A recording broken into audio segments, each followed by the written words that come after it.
마태복음 25장 14절로부터 30절까지 소위 이른바 달란트 비유입니다.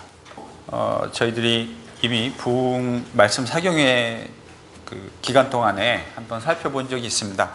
오늘 그러나 저희들이 지금 마태복음 24장과 25장 하나님 나라가 완성되는 시기와 관련된 제자들의 질문에 대한 예수님의 대답이라고 하는 큰 그림 속에 이 비유가 위치해 있다는 것을 여러분 좀 기억하시고 이야기를 전개해 나가면 좋을 것 같습니다. 모든 것들이 그렇지만 어떤 문맥에 위치해 있느냐가 매우 중요한 그 의미를 찾는 데 있어서 매우 중요한 역할을 한다고 하는 것, 저희들이 아무리 강조해도 지나침이 없을 것 같습니다. 지난 시간에 소위 이른바 열처녀의 비유를 저희들이 이야기했습니다. 근데 그 열처녀 비유의 그 핵심이 뭐였습니까? 준비를, 그때와 시를 알지 못하니까 잘 준비하고 있어라. 이게 이제 그 열처녀 비유의 중심이었습니다. 그러니까 이제 이 비유도 그런 의미에서 저희들이 지금까지 해왔던 저희들의 이제 성경 공부 일종의 가설이 맞다면, 이 준비라고 하는 말의 의미를 이 다음번 비유가 받아서 확장하는 모습이 되어질 거라고 하는 거죠. 그러니까 깨어 있어라, 준비하고 있어라. 그러면 이제 저희들에게 당연히 드는 질문이 뭘 어떻게 하는 것이 깨어 있는 것이고 뭘 어떻게 하는 것이 준비하고 있는 것이냐라는 당연한 질문이 주어지는데, 이 달란트 비유는 큰 그림에서 그 준비가 도대체 무엇이냐라는 것에 대한 대답으로서 기능하고 있다는 것을 저희들이 좀 큰 그림에서 그리고 이 비유를 이해하면 좋을 것 같아요. 제가 이 문맥과 큰 의미를 자꾸 강조하는 이유가 뭐냐면, 여러분, 비유라는 게 늘 그렇지만 이게 이어령 비어령입니다. 교회에서 제가 볼 때 가장 성경에서 원래 기록되어진 의미와 동떨어져서 왜곡될 수 있는 가능성이 가장 큰 것 중에 하나가 저는 비유가 아닐까 생각합니다. 그럴 수밖에 없는 것이, 비유는 독특한 문맥 안에서 독특한 의미를 전달하기 위해서 고안된 것인데, 그 독특한 문맥이 사라져버리고 나면 전혀 엉뚱하게, 그러니까 교회 안에서 비유를 얘기하시는데 제가 들을 때 깜짝깜짝 놀래게 비유를 아주 크리에이티브하게 해석하시는 분들을 만나게 되거든요.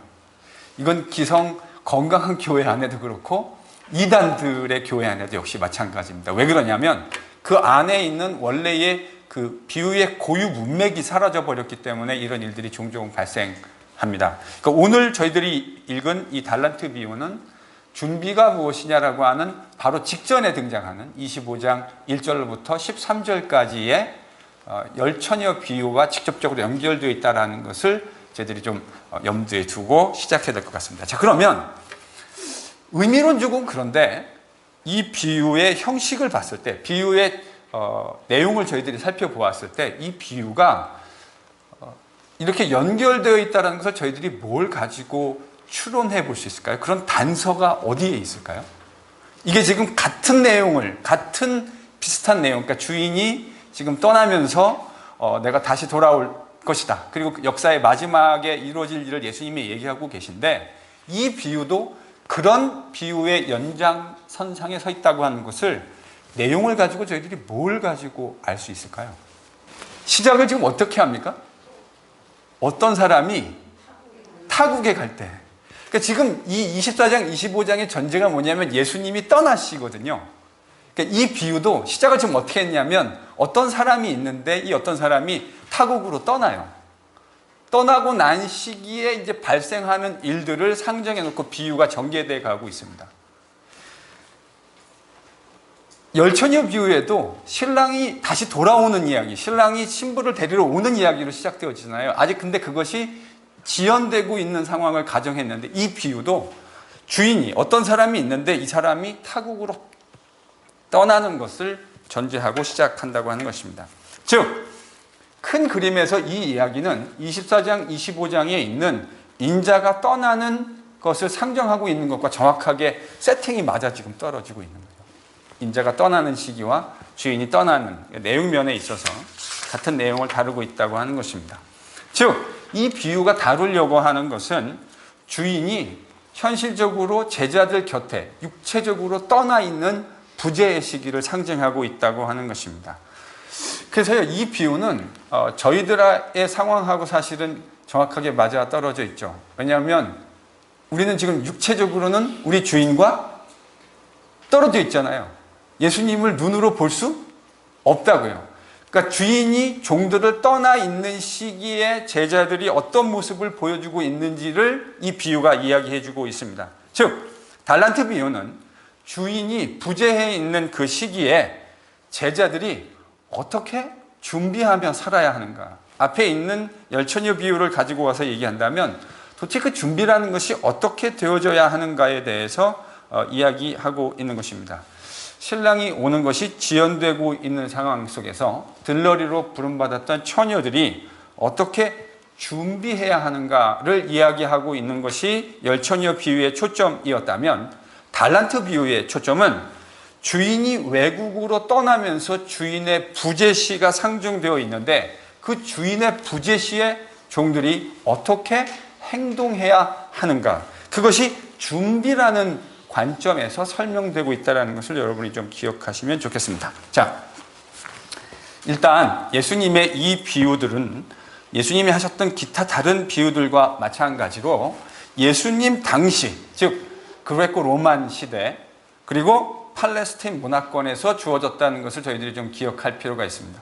이 비유가 저희 성도들이 비유나 성경을 읽을 때 일단 저희들이 좀 하나 큰 해석이라는 전제에서 좀 전제해 두고 읽어야 될 것이 뭐냐면, 종종 우리는 이 이야기를 마치 예수님이 우리에게 직접 시간이나 문화나 어떤 이런 것들을 떠나서 마치 21세기 우리에게 직접적으로 이야기하신 것처럼 읽을 때가 있어요. 물론 그렇게 읽어도 큰 문제가 되지 않는 것들도 성경 안에 분명히 있습니다. 왜냐하면 시대와 문화와 역사를 넘어서서 인류 보편, 모든 보편적인 인간들이 가지는 동질성이라고 하는 측면이 있지 않습니까? 그런 면에서 저희들이 시간과 문화를 뛰어넘어서 그냥 읽어도 괜찮은 본문들이 있는데, 이런 본문들은 그렇게 읽으면 해석학적으로 참 많은 문제들을 일으킬 수 있다는 것을 저희들이 좀 전제하고 읽어야 될 것 같습니다. 자, 일단요, 제가 예전에도 말씀드렸듯이 이 비유는 여러 가지 오해가 많이 되었던 비유라고 하는 것을 저희들이 좀 이해할 필요가 있습니다. 먼저 가장 빈번하게 일어나는 그 오류가 뭐냐면, 이 달란트란 단어를 어떻게 이해하느냐, 이 문제와 연관되어져 있습니다. 저희들이 이 5달란트, 2달란트, 1달란트 받은 이 소위 말하는 달란트 비유를 이야기할 때 저희들의 마음속에 이런 마음이 있잖아요. 5달란트 받은 사람이 많이 받았다. 그리고 2달란트 그럭저럭 받았고, 1달란트 받은 사람은 되게 조금 받았다. 이게 이제 이 달란트 비유를 초문화적으로 읽었을 때, 그냥 저희들이 이걸 그냥 팔레스틴, 그레코 로만 사회라고 하는 것을 염두에 두지 않고 이 비유를 읽었을 때 가지게 되는 생각입니다. 제가 그래서 지난번에 얘기했는데, 저는 이제 제가 이 비유를 처음 접했던 것이 국민학교 한 3학년 때쯤이었던 것으로 기억합니다. 3, 4학년 때쯤. 저희 선생님이 미대를 다니시는 분이었어요.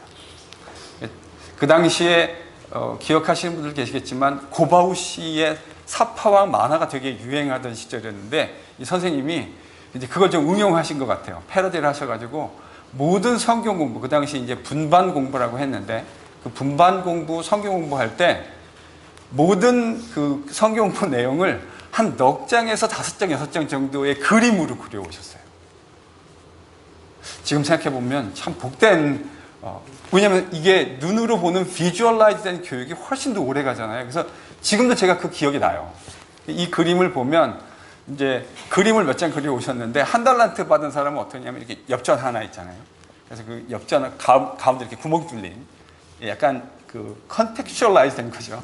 예수님의 비유에서 1달란트를 한국 이제 고대 사회의 엽전같이 이렇게 그려가지고 그걸 흙을 이렇게 판 다음에 이렇게 묻어두는 이런 그림으로 그려오셨습니다. 그래서 이 비유를 접할 때 저는 그게 아주 많은 한국의 성도들이 생각하시는 일반적인 접근 방식이다, 이렇게 생각합니다.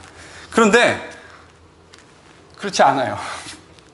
지난번에 설명드렸듯이 이 달란트, 한 달란트, 지금 이제 여기서 히라보 성경이 기록되어 있는 것은 탤런톤이라고 기록되었는데, 이 탤런톤은 돈입니다. 돈이고, 돈 중에서도 상당히 큰 화폐 단위였습니다. 그러니까 상당히 많은 화폐 단위들이 있지 않았습니까? 저희들이 익숙한 성경을 읽으면 세겔, 또 데나리온, 드라크마, 달란트, 이런 저희들에게는 대충 이렇게 감이 잘 오지 않는, 처음에 이민 오셔가지고 여러분들 한화랑 늘 그걸 계산하셨잖아요. 환율이 어떻게 되나 했을 때 미국 달러, $1 그러면 그걸 그냥 $1로 받아들이지 않고 여러분이 오셨을 때의 그 한국 환율을 늘 계산하셨잖아요. 근데 그러다가 이제 어느 순간인가 더 이상 환율을 계산하지 않고 살아가게 되시는 거 아닙니까? 이제 그게 이제 그 문화에 적응하게 되는 건데, 성경에 있는 이 화폐 단위들도요, 저희들한테 익숙하지 않은 화폐 단위예요. 1탤런톤이라고 하는 게 화폐 단위인데, 그러니까 미국의 달러, 그 다음에 영국의 파운드화, 유럽의 유로화 이런 것처럼 화폐 단위인데, 이 1탤런트가 몇 데나리온이라고요?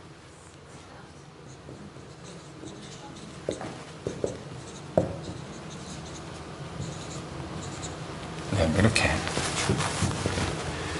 6천 데나리온. 그럼 이제 또 익숙하지 않은 게 또 하나 나왔잖아요. 뭐죠? 데나리온. 데나리온은 뭐냐? 장정, 그 당시 그레코로만 사회의 장정이 하루 종일 일해서 벌어들일 수 있는 하루치 품삯입니다. 그게 뭐라고요? 데나리온. 그러면 한 탤런트는 대략 화폐 가치로 치면 6,000일의 품삯 아닙니까? 6,000일의 품삯. 그러면 저희들이 하루 1년 365일인데 그 당시에 주일 일 안 했다고 치고요. 하루 공쳤다고 치고 이걸 1년을 대략 한 300일 정도 일한다고 계산하면 6천 데나리온은 얼마치에 해당하는 품삯이 됩니까? 20년치. 그러니까 이거는요, 300일이니까 20년이 되는 거죠. 이제 이렇게 계산하면 한 데나리온이 몇 년치 연봉입니까? 20년치 연봉입니다. 예, 제가 뭐라 했는데요? 아, 데나리온이요? 예. 좀 개떡같이 얘기하더라도 찰떡같이 좀 잘 알아들어 주시면. 원래요, 이 앞에 쓰면 생각하는 거랑 말하는 거랑 따로 나올 때가 있어요. 특히 피곤하면 더 그래요. 그러니까 한 탤런트가 20년치의 연봉에 해당합니다. 그러니까 여러분, 이렇게 되면 이게 액수가 상당히 달라지는 거 아닙니까? 여러분이 사실은 거의 일하는 시기를 사람마다 좀 다르게 상정할 수 있지만 거의 반평생 여러분이 일하셔서 벌어야 하는 돈이 얼마입니까? 한 탤런트. 그러니까 한 탤런트 받은 사람이 적게 받고 엽전 하나 이렇게 묻어놓는 식으로 이 본문을 이해하는 거 제대로 이해한 겁니까? 제대로 이해하지 않은 겁니까? 제대로 이해한 거 아닙니다. 이 본문을 이해하려면 그레코로만 사회에서 예수님이 말씀하시는 이 탤런톤이라고 하는 것이 어느 정도의 값어치를 가지고 있느냐를 가지고 일단 시작해야 돼요. 그래야 이제 이 비유를 이해할 수 있는 패스가 제대로 열리게 되는 겁니다. 자, 일단 그러니까 이제 한 달란트 받은 사람 절대로 적게 받은 게 아닙니다. 그러니까 어마어마하게 많이 받은 거예요. 여러분 20년치 연봉을 한꺼번에 받았다고 한번 생각해 보십시오. 적지 않은 돈을 지금 받은 겁니다. 5달란트, 2달란트 받은 사람은 말할 것도 없고요. 5달란트 받은 사람은 100년치 연봉을 받은 거예요. 그러니까 어마어마하게 많이 받은 거죠. 자, 일단 이게 이제 대표적으로 첫 번째 오해고요. 두 번째로 이 비유와 연관된 또 다른 빈번한 오해가, 저희들이 이제 이 탤런트라는 말을 영어 문화권에서 저희들이 살고 있으니까 되게 쉽게 사용하잖아요. 여러분, 탤런트라는 말을 저희들이 얼마나 쉽게 사용합니까? 제가 이 탤런트 그럼 생각나는 게 있어요. 제가 여러분 일부 예배 오시는 분들은 아시지만 제가 찬양을 잘 못하잖아요. 근데 제가 대학 다닐 때 그 조그만 교회를 섬겼었어요. 대학 다닐 때. 그러니까 여러분 조그만 교회에서는 누가 귀하죠? 청년들이 귀해요. 그러니까 믿음이 좋은 신실한 청년들이 귀한데 특히 남자 청년들은 늘상 더 품귀 현상을 일으키죠.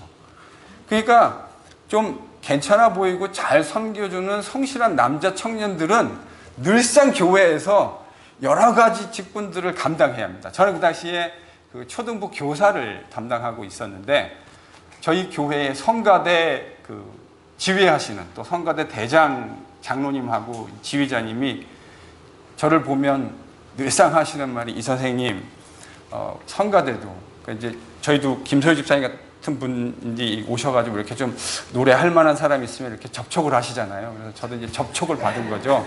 그래가지고 이 선생님 성가대나 이렇게 찬양대에 좀 같이 하면 어떻겠느냐. 그럼 제가 늘 하는 말이 저를 참 생각해 주셔서 너무너무 감사한데 저는 탤런트가 없어서 그거는 잘 못할 것 같습니다. 그리고 이제 실제로 이렇게 오디션을 보잖아요. 성가대 같은 경우는. 오디션 보고 나면 다시는 더 이상 하자는 말을 안 하세요. 2번 얘기를 안 하시더라고요. 저희가 탤런트라는 말을 이런 문맥에서 사용하잖아요. 어떤 것을 잘 수행해낼 수 있는 개인적인 능력, 네, 그런 어떤 수행 능력을 얘기할 때 재능 이렇게 저희들이 번역할 수 있는데 그러니까 탤런트도 사실은 이제 이런 식으로 이해할 수 있는 가능성들이 충분히 존재하는 거죠. 그런데 아까 말씀드렸던 대로 탤런트는 화폐단이라고 하는 것을 저희들이 좀 기억하셔야 된다고 하는 것입니다. 자 이렇게 되어지면 이 비유가 가지고 있는 두 번째 제가 오해를 얘기했고요. 또 하나의 이 오해가 뭐냐면 이 비유의 그 본질적인 메시지를 이렇게 서머라이즈 하는 거예요. 여러분 이 비유를 어느 날 여러분이 큐티를 아침에 하셨다고 가정하시면 어떻게 이거를 좀 애플리케이션을 할 수 있을까요? 맡겨주신 거 가지고 열심히 게으르지 말고 성실하게 최선을 다해서 열심히 하자. 뭐 이런 식의 어떤 이것과 비슷한 어떤 그런 적용을 하게 될 수 있는 확률이 매우 높습니다. 아마도 이제 대부분의 이 본문을 가지고 성도들이 큐티를 하라면 이제 그렇게 아마 하실 거라 생각합니다. 물론 그 적용 자체가 완전히 잘못된 적용이다 이렇게 말할 수는 없습니다. 분명히 근면 성실하게 잘 해야 된다고 하는 것 그것은 틀림없이 맞는 이야기고 신학적으로도 잘못된 내용이 아닙니다. 그런데 이제 문제는 이 비유가 말하려고 하는 주석적인 이 본문이 말하려고 하는 주석적인 메시지의 핵심이 그 얘기일까라고 했을 때는 이야기가 좀 달라질 수 있습니다. 말할 것도 없이 5달란트, 2달란트 받았던 사람이 매우 성실했어요. 그거는 틀림없는 사실입니다. 그리고 성실해서 주인에게 칭찬을 들었던 것도 사실입니다. 1달란트 받은 사람은 성실하지 못했기 때문에 그렇지 못했기 때문에 주인에게 꾸중을 들었다라고 하는 것도 본문이 어느 정도 이야기하고 있는 것입니다. 그러나 이 비유를 그렇게만 접근해 가면 예수님이 말하시려고 하는 본질적 메시지로부터는 조금 거리감이 있지 않을까 싶습니다. 자, 그러면 이 비유를 해석할 수 있는 해석의 초점이 뭘까? 어떤 부분이 이 비유를 해석해낼 수 있는 가장 좋은 그 키가 되는 것이 무엇일까? 일단 여러분 이 비유가요 14절로부터 30절 그러니까 총 몇 절이죠? 17절입니다. 17절. 그러니까 예수님의 이 비유가 지금 25장 14절로부터 30절이니까 총 17절, 17절인데 이 17절 중에 이제 뭐 비유에 대한 인트로덕션 또 그거에 대한 결말 이런 거 다 떼고나 17절 중에 주인과 1달란트 받은 이 종 사이에 서로 나누는 대화가 몇 절이냐면요. 7절이에요. 여러분 그런 거 아시죠? 내러티브를 쭉 얘기할 때, 그 내러티브를 이야기할 때 내러티브 시간이라는 말이 있습니다. 혹시 여러분이 문학을 좀 공부해 보셨거나 그러면 아마 그런 이야기를 예전에 아주 오래전에 대학 강단에서 한번 들어보실 수 있는 그런 시간이 있었을지 모르겠습니다. 혹시 문학을 내러티브 시간, 내러티브 타임 이런 거 들어보신 일이 있으십니까? 무슨 말이냐면요. 쉽게 얘기하면 이런 거예요. 어떤 소설이나 드라마나 영화를 볼 때 이야기가 막 급격하게 막 속도가 붙는 경우가 있고 어느 경우는 그 이야기가 점점 그 딜레이가 되는 듯한 느낌을 받을 때가 있으시잖아요. 우리가 의식하지 못한 상황에서도. 여러분 복음서 안에도 그런 얘기들이 나와요. 특히 마가복음. 제가 이제 이 비유가 끝나면 무슨 성경 공부를 할까를 요즘 고민하고 있거든요. 여러 고민을 하고 있는데 고린도전서를 같이 한번 공부해 볼까 이런 생각도 지금 하고 있고 마가복음을 같이 해볼까 로마서를 같이 한번 읽어볼까 여러 가지 생각을 하고 있는데 최근 들어서 제 마음속에 이렇게 인클라인 되는 생각은 뭐냐면 그 마가복음서를 같이 한번 읽어보려고 생각하고 있습니다. 이제 얼마 안 남았는데 마가복음서를 좀 꼼꼼히 그러니까 지금은 저희들이 크게 개관을 한번 했고 또 비유는 일종의 주제별로 물론 저희가 성경을 가지고 이야기하고 있긴 하지만 주제별로 접근을 해왔는데 이제는 방법을 지금은 주로 연역적인 방법 뭐 제가 왔다 갔다 했죠. 귀납법적인 방법을 왔다 갔다 하기는 했는데 이제는 아예 이제 귀납법적으로 챕터를 정해서 패세지별로 읽어가면서 그 안에서 이제 의미들을 같이 좀 이야기하고 하려고 계획하고 있습니다. 그런데 여러분 마태복음하고 마가복음을 보면 아주 두드러운 뭐 여러 가지 큰 차이들이 있지만 가장 두드러진 차이가 뭐냐면 예수님의 이야기를 할 때 마태는 족보부터 시작하잖아요. 그리고 예수님의 탄생에 대한 이야기 이런 얘기들이 쭉 도입되면서 예수님의 이야기가 진행되어 오는데 마가복음을 딱 읽으면 어떻게 시작하시는지 아시죠? 베이비 예수님 있습니까? 없습니까? 없습니다. 그냥 예수님이 광야에 딱 등장하십니다. 그래서 이야기를 전개해가는 화자의 목적에 의해서 선별되어지고 생략된 부분들이 등장하고 어떤 시간들은 한 장 안에서 몇 절 안에서 몇 년의 시간이 흐르기도 하는데 그러다가 여러분 마가복음 이제 14장부터 순환에 대한 이야기들이 등장하기 시작하는데 순환에 대한 이야기가 등장하기 시작하면서 시간이 갑자기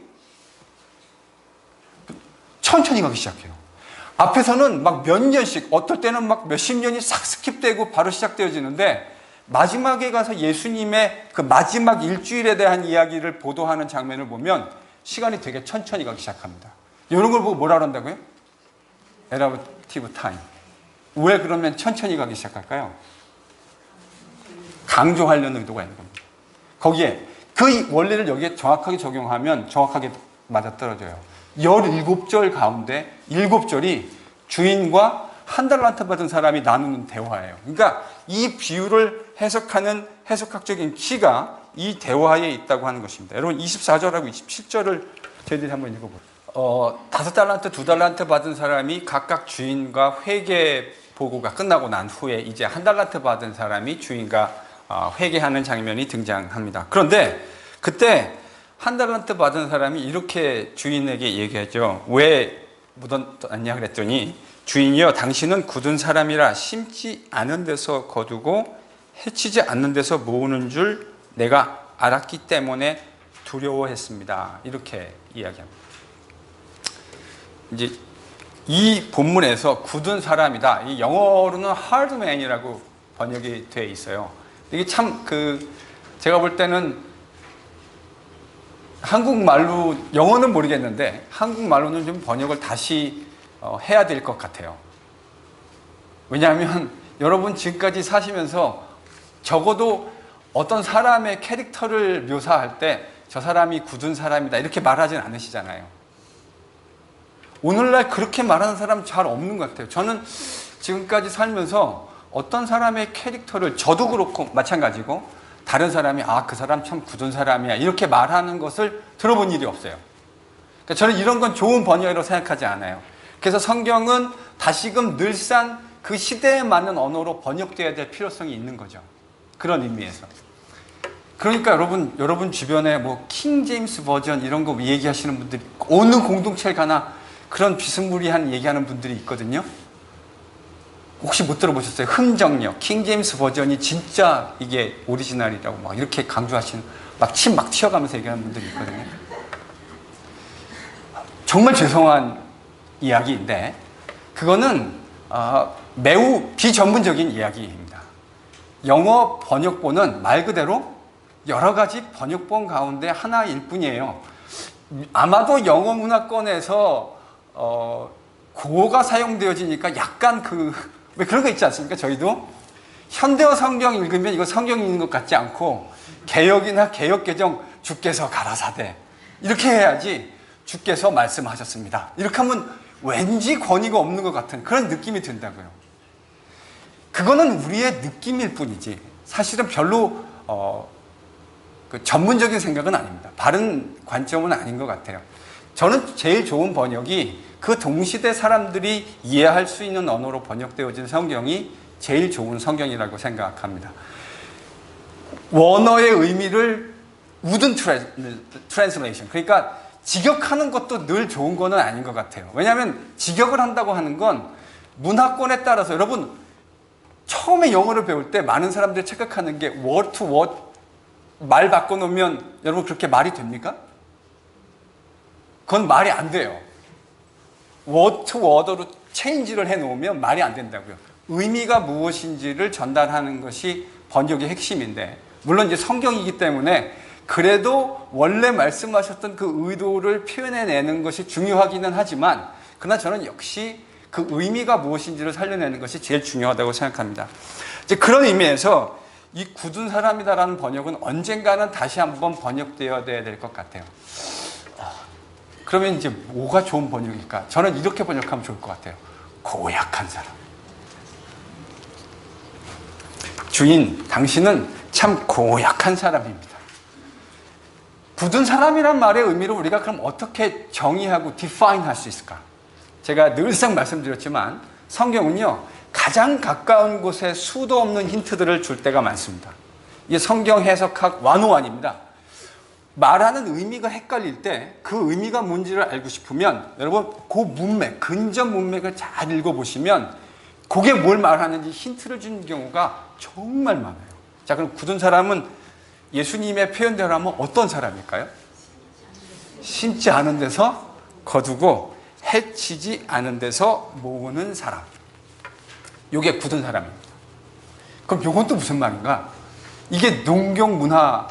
목사님, 이상한 사람이 아니에요? 정상적이 아니고 이상한 사람. 예, 뭐 그거는 본문에 말씀하려는 뉘앙스에 따라서 다양하게 번역될 수 있는 거죠. 그런데 저는 여기서 왜 고약한 사람이라고 했는지는 들어보시면 조금 더 설명이 될 것 같습니다.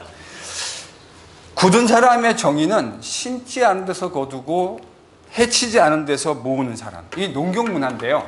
이 말은 씨를 뿌리는 두 가지 일반적인 방법을 예수님이 염두에 두신 겁니다. 여러분 씨를 뿌릴 때 일반적으로 저희들이 그렇게 많이 하죠. 땅에 홈을 파고 그 홈에다가 씨앗을 이렇게 심고 흙을 덮고 발로 밟고 물을 주고 이게 이제 일반적인 방법이고 또 하나 일반적인 방법은 이건 벽씨 같은 거 생각해 보시면 농사를 져보신 분들은 벌써 딱 감이 오실 텐데 씨를 그냥 이렇게 땅에다가 흙 뿌리듯이 던지는 이런 방식이 있습니다. 그러니까 지금 예수님이 두 가지를 얘기하신 거예요.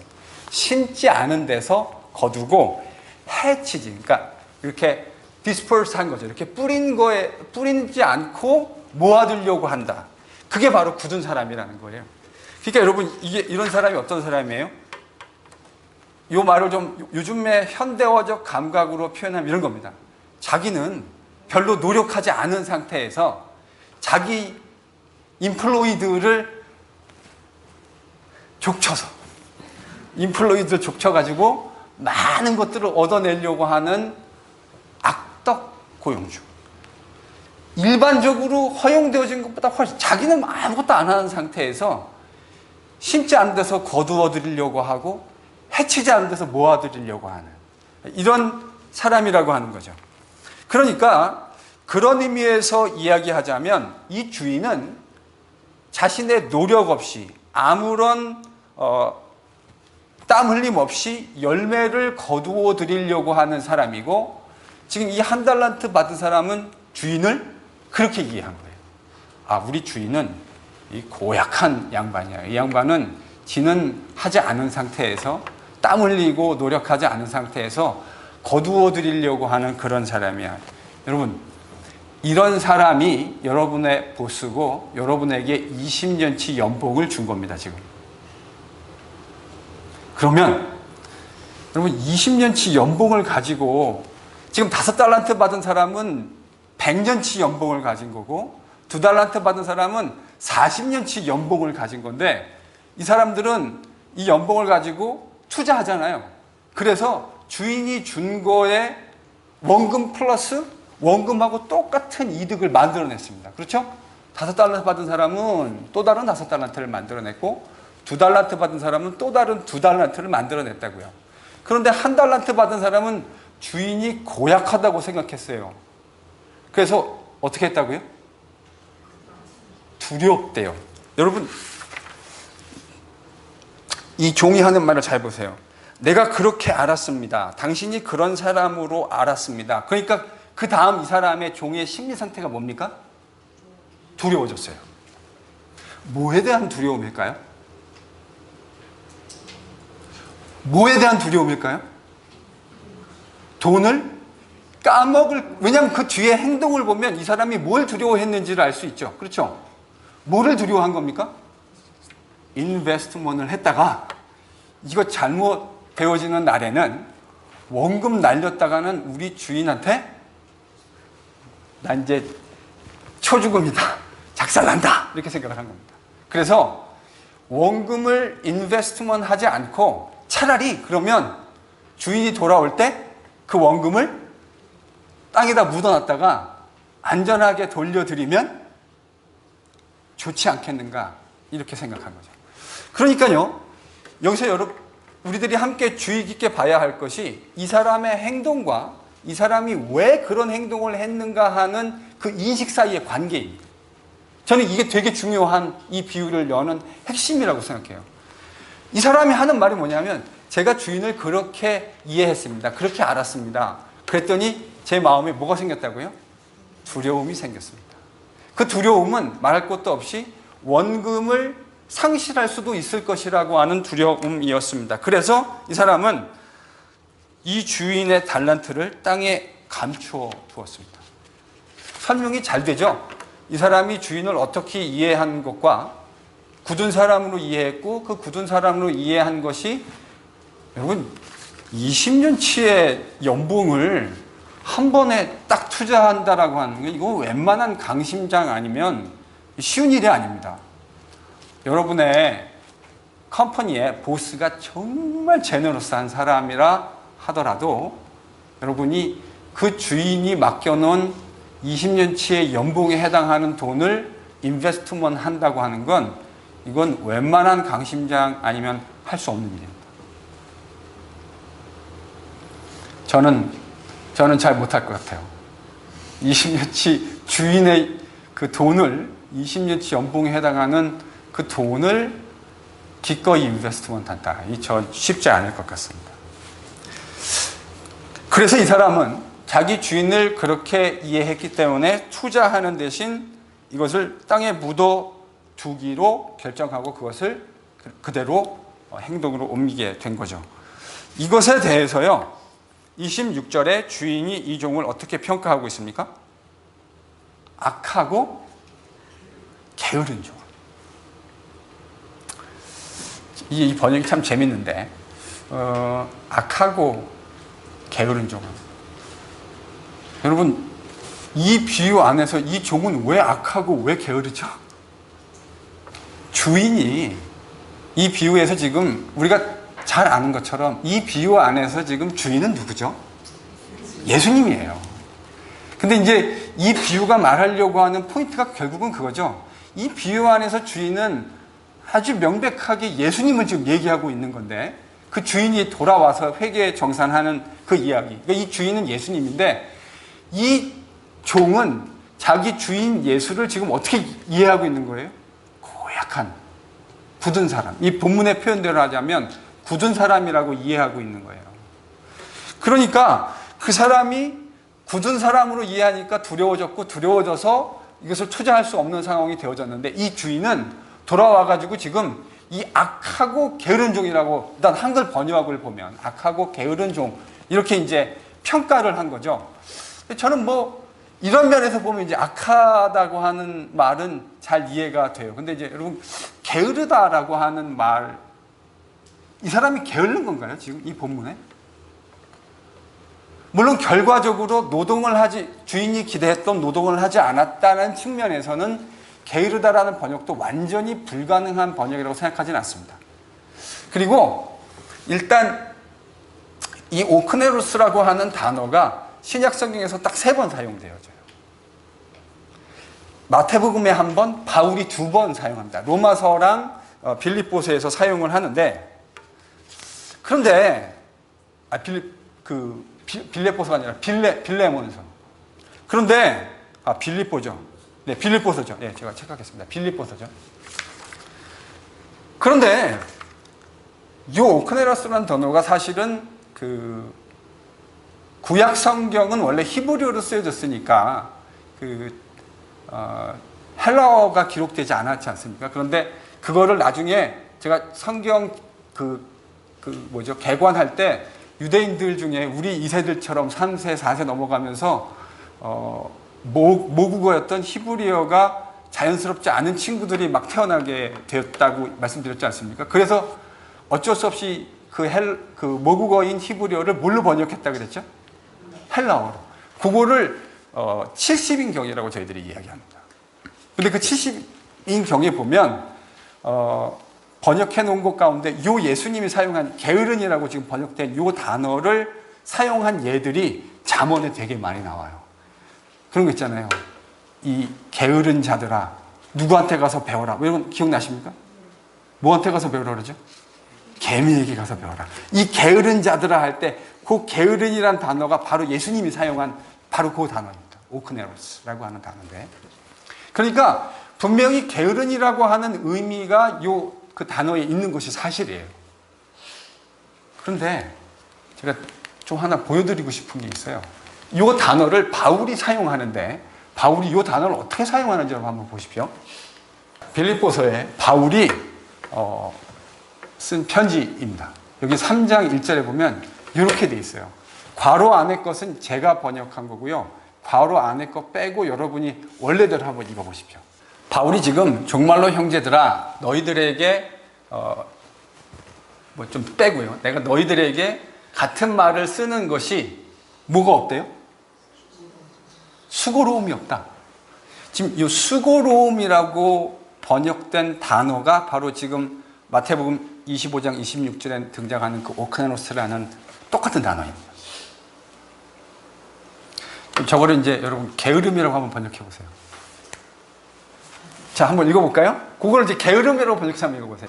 좀 이상하죠? 게으름이라고 번역하니까 의미가, 물론 이제 말하려고 하는 큰 그 문맥 안에서의 말은 의미상 뭐 대충 유추할 수는 있지만 여러분 매끄러운 번역으로 들리십니까? 잘 안 들리잖아요. 그게 바로 수고로움이라고 하는 오크네로스라는 단어로 번역된 거예요. 그러니까 게으름이라는 것이 1차적인, 여러분 우리가 옛날에 영어 공부할 때 그 에센스 영어 사전 딱 피면 영어 사전에 그 영어의 데피니션이 하나만 있는 게 아니잖아요. 그래서 1번, 2번, 3번 이렇게 있잖아요. 렉시칼 미닝들이 등장하는데 그 렉시칼의 오크네로스의 제1번 미닝이 레이지라는 말의 의미가 아니라고요. 그러면 이 오크네로스라는 말의 제1차적인 렉시칼 의미가 뭐냐? 주저함입니다. 망설이는 거. 지금 그러면 바울이 쓴 말을 한번 읽어볼까요? 정말로 나의 형제들아 주 안에서 기뻐하라. 너희에게 같은 말을 쓰는 거죠. 그러니까 바울이 이 말을 지금 한 번 쓰는 게 아니라 여러 번 썼다는 거 아니에요.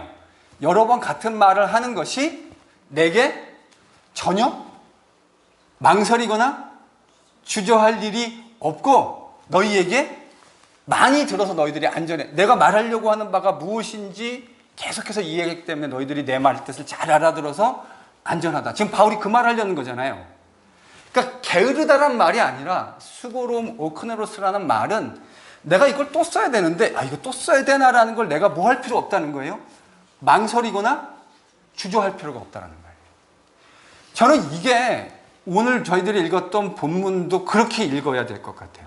자, 그러면 오늘 우리가 읽은 오늘 본문으로 돌아가서 이 부분을 보면 악하고 게으른 종아 대신에 주저하고 망설이는 이라는 형용사로 바꿔서 번역을 해보면 어떨까요? 그렇게 한번 바꿔서 읽어보겠습니다. 참, 이렇게 한다고 해가지고 여러분 전혀 마음에 부담 가지실 필요는 없어요. 어떻게 하나님의 말씀을 지 마음대로 바꿀 수 있는가? 괜찮아요. 여러분, 그게 번역본인 거예요.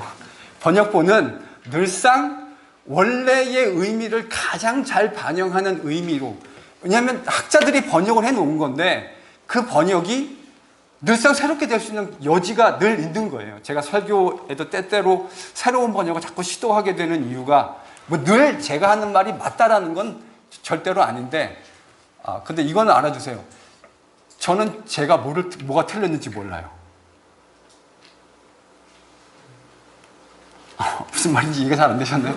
저는 제가 맞다고 생각하는데 그게 다 맞다고 생각하진 않아요. 근데 문제는 제가 뭘 틀릴 수 있는데 문제는 뭐를 틀리는지 제가 모른다는 거죠. 그러나 다만 부지런히 살펴서 뭐가 원래 의미일까를 최선을 다해서 얘기할 뿐입니다. 그러니까 여러분 제가 말하는 게 다 맞다고 생각하지 마세요.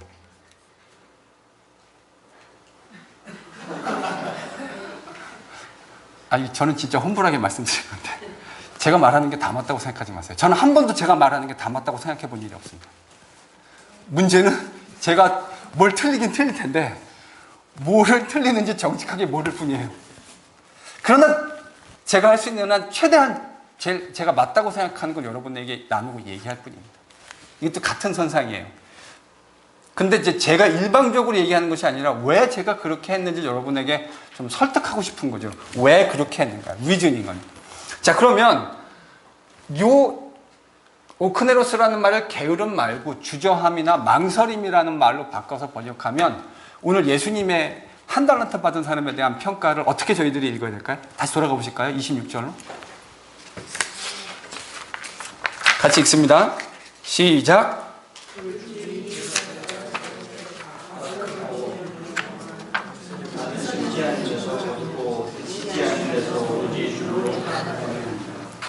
자, 그러면 이 악하고 게으른이란 대신에 악하고 주저하는 종아, 혹은 악하고 망설이는 종아, 원래의 본문이 말하려고 하는 말과 더 잘 맞아떨어진다고 생각하지 않으십니까? 저는 그렇거든요. 저는 그렇게 읽는 게 훨씬 더 본문이 말하는 바와, 게으른 이 사람의 특징이 결과적으로는 게을렀다고 말할 수 있지만 게으른 것이 1차적으로 이 종의 문제가 아니에요. 이 종의 문제는 주인을 잘못 이해해서 두려워졌고, 그렇기 때문에 투자하는 것을 망설이다가 결국은 투자 못하고 그냥 땅에 묻어둔 거거든요. 그러니까 주인이 지금 이 종을 평가할 때 악하고 게으른, 네가 나를 그렇게 이해했냐, 이 악하고 망설이는 종아라고 이야기하는 것이 본문이 말하는 바에 훨씬 더 가깝다는 생각을 하게 됩니다. 실제로 이거는 바울이 쓴 용례를 가지고도 제가 여러분들에게 이미 설명을 드린 바가 있습니다. 그래서 이렇게 설명하면 더 좋을 것 같아요. 자, 그러니까 결국 주인은 지금 자신에 대한 종의 평가에 동의하는 겁니까? 동의하지 않는 겁니까? 동의하지 않는 거예요. 주인은요, 주인을 고약한 주인이라고 이해한 이 한 달란트 받은 종에 대한 인식에 동의하지 않아요.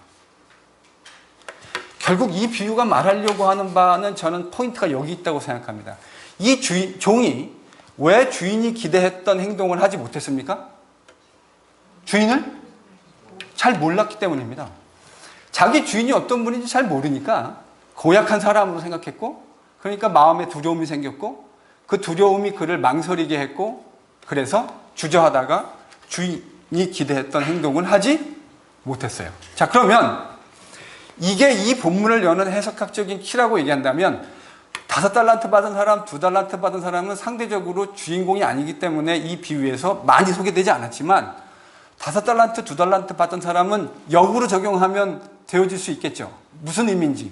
주인을 제대로 잘 이해했고, 그러니까 두려움이 없었고, 두려움이 없으니까 주인이 기대한 행동을 과감하게 행동으로, 심지어 더 많은 액수의 돈이었는데도.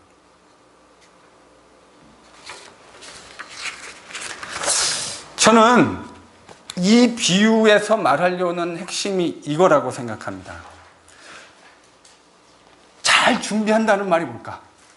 첫 번째 우리가 그 25장을 열었던 열처녀 비유하면 여러분 잘 준비하는 거라고 얘기했잖아요. 그 비유의 핵심이. 근데 그 잘 준비한다라는 것을 저는 이 5달란트, 2달란트, 1달란트 받았던 이 달란트 비유가 얘기하고 있다고 생각하는데, 이 달란트 비유의 관점으로 이야기한다면 여러분 잘 준비한다는 말이 뭘까요?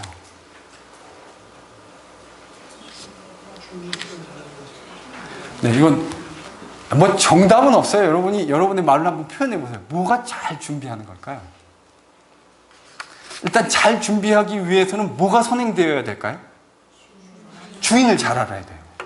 내 주인이 어떤 분인지를 잘 모르는 상태에서는 좋은 제자도의 삶을 살아낼 수가 없어요. 주인이 어떤 분인지를 정확하게 인식하고 있어야 뭐가 생기지 않죠? 두려움이 생기잖아요. 그리고 주인을 제대로 알고 있어야 그 주인이 원하는 행동으로 과감하게 옮길 수 있는 모습이 되어진다고 하는 거예요. 여러분, 저는 이게 그런 의미에서 이 비유가 큰 의미에서 기독교의 제자도에 대해서 이야기하고 있다고 생각합니다. 어떻게 주인이 부재하고 있는 시대에 살아야 되는가? 주인이 부재하고 있는 시대를 산다는 걸 잘 준비하는 삶인데, 잘 준비한다고 하는 건 그런 관점에서 내 주인이 어떤 분인지를 정확하게 인식하는 겁니다. 이 우스갯소리인데요. 성도들이 우리 예수님을 인식하거나 하나님을 인식하는 것을 목사로서 이렇게 목격할 때가 있잖아요. 그러면 되게 재밌을 때가 있어요. 무슨 말이냐? 여러분, 우리가 아버지라는 말을 쓰지만 우리가 처해 있는 독특한 컨텍스트에서 아버지 그럴 때 우리 다 서로 생각하는 게 다를 거라고요. 똑같은 아버지라는 말을 쓰지만 어떤 사람은 아버지라는 말을 쓰는 순간 마음이 벌써 이 억압 받는 듯한 느낌을 받는 사람도 있을 거예요. 저는 아버지라는 단어를 떠올리면요, 일단 온 매무새가 집에 들어가기 전에 아버지가 계시면 옷을 단정하게 하고. 왜 그렇죠? 내가 우리 아버지를 어떻게 인식하느냐가 그 아들이 아버지를 대하는 태도와, 여러분, 인식과 행위는 절대로 구분될 수 없습니다.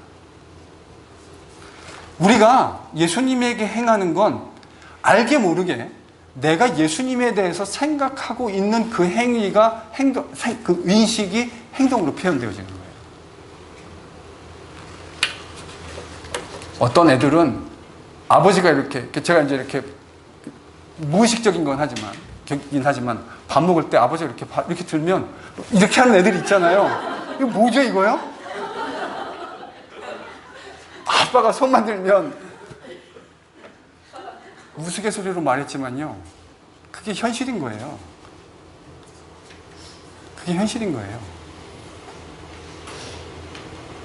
아버지한테 꿀밤을 한 번도 맞아본 일이 없으면 아버지가 숟가락을 들 때 움찔할 수 있는 필요가 없어지는 거죠. 정확하게 같습니다. 우리 주님을 어떻게 이해하느냐가 우리가 행동하는 모든 일에 연결되어져 있습니다. 그래서 하나님에 대해서 한도 끝도 없이 무서운 분으로 생각하는 분은 맨날 이렇게 하면 하나님 날 치실지 몰라, 이런 말 되게 많이 듣거든요. 여러분, 하나님이 여러분을 그렇게 막 치시는 분이 아니에요. 만약에 하나님이 정말 여러분이 잘못할 때마다 이렇게 치셨으면 지금 여기에 두 눈과 두 귀와 두 팔과 두 다리가 남아있을 사람이 몇이나 있겠습니까? 우리가 눈으로 범죄했을 때 눈을 확 뽑아버리고, 팔로 범죄했을 때 팔을 확 잘라버리고, 그랬으면 여기 남아있을 수 있는 사람이 누가 있겠어요? 사지를 멀쩡히 가지고. 저는 아마 아무것도 안 남아있을 것 같습니다. 제가 온몸으로 많은 범죄를 저질렀거든요.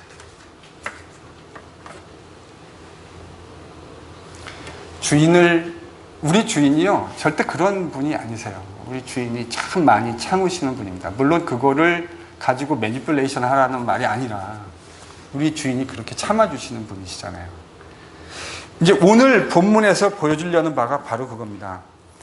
종들은 주인이 맡겨주신 것을 가지고 5달란트, 2달란트 받은 사람은 최대한 꺼리낌 없이, 망설임 없이, 주저함 없이 투자했습니다. 그래서 주인이 기대했던 삶의 모습을 만들어냈어요. 근데 1달란트 받았던 사람은 그렇게 하지 못했어요. 그 이유가 주인이 어떤 분인지 잘못 알고 있었기 때문입니다. 그래서 하나님 나라의 복음을 이해하는 제자도의 삶이라고 하는 것은 아무리 강조해도 지나침이 없을 것 같아요. 뭐가 핵심이라고요? 주인을 내가 어떻게 이해하고 있는가? 내 주인이 어떤 분이라고 나는 생각하고 있는가? 그게 이 비유를 여는 저는 핵심이라고 생각하고 제자도에 있어서 그것이 핵심이라고 생각합니다. 그런 의미에서 진짜 제자는 위험을 감수할 수 있는 용기를 가지고 있습니다. 진짜 제자는 위험을 감수할 수 있는 용기를 가지고 있어요. 제가 이 부분에 대한 이제 수많은 마태복음의 주석들을 제가 뭐 거의 다 본 것 같아요. 영어, 한국어, 제가 읽을 수 있는 언어로 나온 현재 나와 있는 주석들은 거의 다 본 것 같은데, 이 부분에 있어서 썩 그렇게 매력적이게 해석해 놓은 부분을 제가 보지 못했어요. 근데 제가 우연히, 그러니까 제가 미국에서 공부했기 때문에 상대적으로 이게 역차별인데 한국 학자들이 쓴 주석을 한 번도 읽어본 일이 없어요. 제가 공부하고 있는 동안에. 근데 한국에 귀국을 하니까 제가 가르쳐야 되는 학생들은 다 한국 사람들이잖아요. 그러니까 이제 한국 주석을 제가 이렇게 보게 됐는데, 우연히 제가 양용희 교수라고 하는 분의 주석을 보게 됐어요. 근데 제가 그래서 여러분 6페이지 보시면 제일 밑에, 여러분의 그 강의한 6페이지 제일 밑에 보시면 밑에서 두 번째 뷰리튼 찍혀져 있는 거 있죠? 이런 의미에서 한번 읽어볼까요? 제가 읽어본 이 부분에 대한 주석 중에서 제가 제일 마음에 와닿는 설명이었어요. 그래서 이건 제 얘기가 아니고 양용희 교수라고 하는 분의 이야기를 제가 따온 거예요. 그러니까 요즘 직접 인용 표시가 있는 부분들은 제가 그대로 따온 겁니다. 하나님 나라의 제자도라고 하는 건 안전의 문제가 아니라 물론 이분은 이 부분을 조금 더 제가 쓰면 조금 더 설명할 수 있을 것 같은데, 주인이 어떤 분인지를 알기 때문에 위험 부담을 안는 적극적 행동의 문제다. 그래서 다시 말해서 영원한 생명을 얻기 위해 자신의 자아와 육체적 생명까지도 적극적으로 버리는 매우 과감한 투자 행위다. 자, 이게 사실은 좀 더 설명이 되어야 될 부분이기는 한데, 자, 이 얘기를 한번 해볼게요. 자, 그러면요, 자체 그 맥락에서 저희들이 지금까지 읽어왔던 비유 24장, 25장의 맥락을 이제 절 보세요. 이제 강의 안 보셔도 돼요. 정리하는 거예요. 우리말로. 예수님이 자신이 떠난다고 하는 걸 얘기했을 때 제자들이 당장 드는 생각이 언제 오십니까? 그러니까 예수님이 뭐라고 그러셨어요? 시기에 대해서 너무 신경 쓰지 말아라. 그건 누구만 아는 거다? 아버지만 아시는 거. 도적같이 온다. 얘기하시고 난 다음에 예수님께서 시기에 대한 문제를 얘기하면서 열처녀 비유를 얘기하시면서 준비에 대해서 얘기하셨어요. 시간의 문제가 아니라 너희들이 준비해야 된다. 그럼 준비한다는 말이 무슨 말입니까? 오늘 우리가 했던 대로 하면 주인을 제대로 알아서 주인이 기대했던 것을, 주인이 우리에게 맡겨주신 것을 가지고 두려움 없이 과감하게 투자하는 행위잖아요. 맞습니까? 그러면 이제 우리 마음속에 어떤 질문이 떠올라야 됩니까? 뭘 어떻게 투자하는 게 과감하게 투자하는 거야?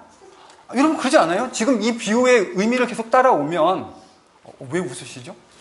저는 정말 시리어스한데 지금. 논리적으로 한번 따라해. 지금 제가 말씀드린 대로 한번 따라해 보세요.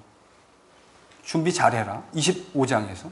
그럼 준비 잘한다는 말의 의미가 뭐냐면 주인이 어떤 분인지를 제대로 알고 그 주인이 기대한 행동을 과감하게 두려움 없이 행하는 것.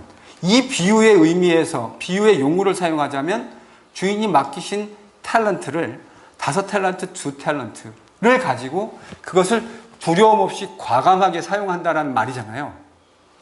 그러면 우리 뭐 다 돈 벌러 나가야 되는 거죠.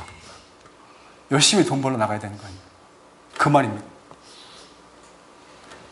2달란트, 5달란트를 또 남긴다는 말의 의미가 우리가 생활전선에서 열심히 일해서 돈 많이 벌자라는 말의 의미가 아니라고요.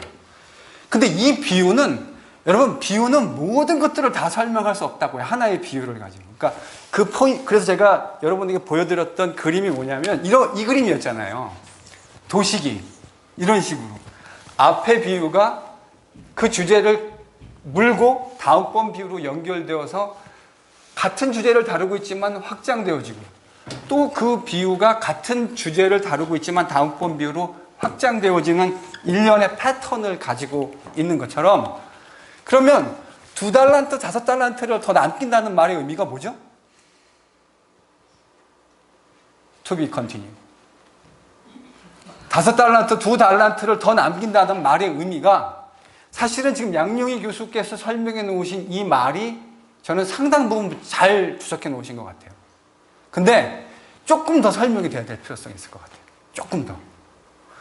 왜냐하면 5달란트, 2달란트를 받았고 그것을 주인이 기대한 행동으로 옮겼다라는 말의 의미가 무엇인지가 그 뒤에 등장하는 양과 염소의 비유가 이야기하려고 하는 핵심이기 때문에 그래요. 그래서 다음 주에는 이제 무슨 얘기를 할까요, 저희가요? 양과 염소의 비유에 5달란트, 2달란트를 남겼다고 하는 말의 의미와 전혀 다른 비유를 통해서 또 연결되면서 주제면에서 연결되면서 그 이야기를 물고 들어가서 5달란트, 2달란트를 남긴다는 말의 의미를 예수님이 비유를 통해서 설명해 주신다. 저는 이게 그래서 24장, 25장의 비유가 하나의 완전한 의미의 군락을 이루게 되어진다고 생각합니다. 다음 시간에 그 비유의 의미를 또 조금 더 자세하게 설명하도록 그렇게 하겠습니다.